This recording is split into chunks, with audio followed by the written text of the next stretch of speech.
Also, what I want to help you understand now is, so if you don't want to follow this theoretical approach, what you can do is, so why do you need to know all of this? Because when you use verbs in a sentence, so there is some, you can have an object, and when you have an object, you have to figure out whether it is accusative, whether it is nominative, accusative, dative, genitive, right?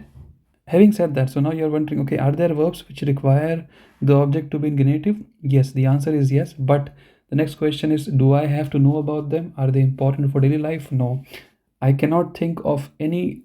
I mean, I personally, from my experience in Germany, I don't hear people using verbs that require the object to be in genitive. So you can sometimes, okay, news they use. So, for example, news, they use genitive verbs. Maybe books, when you are reading, they use. But for normal daily life, people don't use them. That's why you don't have to learn. You don't have to worry about having to learn verbs which require the object to be in genitive for normal daily conversations. Even in emails, no one uses them, at least from my experience. Then, what about nominative verbs? There is only one famous one. So there can be others, but the one that the people use quite often is almost almost always is sein. So sein requires the object to be in nominative. So you know that. Now we have accusative and dative verbs, right? Now, if you start making a list, say if you let's say if you have a very long enough page and you make two columns on that page, and the title is accusative and dative verbs for daily life. Dative verbs will be just this much, right? You will start, maybe from my experience, I'm just so, but if you write all accusative verbs, the list will go on again for daily life. Okay, for daily life.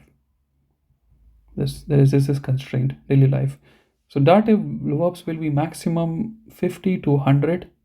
Okay, these are just the dative verbs. These are, I think, if you are, what I'm trying to say is that, so the list for accusative verbs is very long.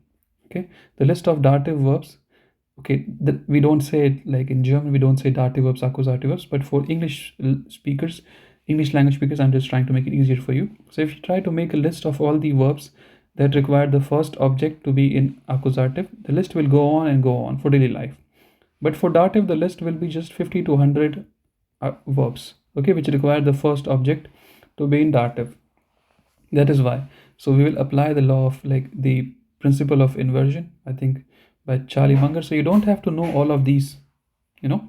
You just have to focus on these. If you know 50 to 100, if you just know every 50 to 100, every verb, every dative verb that is used in daily life, which will not be more than 100 or 100, then you are done, right? So you know, so whenever you see a new verb, right, a new kid appears on the block, so hear someone hearing it, a new verb, right, and you want to check whether it requires the first object to be in dative or accusative.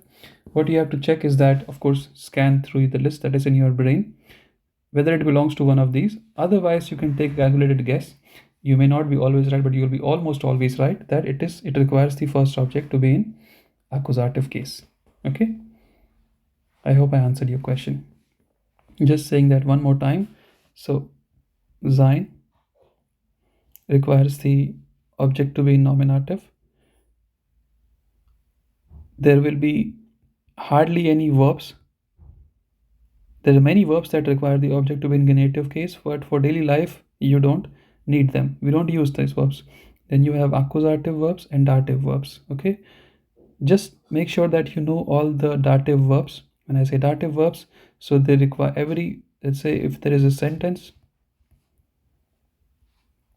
you start with subject, then you have verb, then you usually have object 1, and you can have object 2, right? So accusative verbs will divide these objects into direct object, indirect object, and direct object.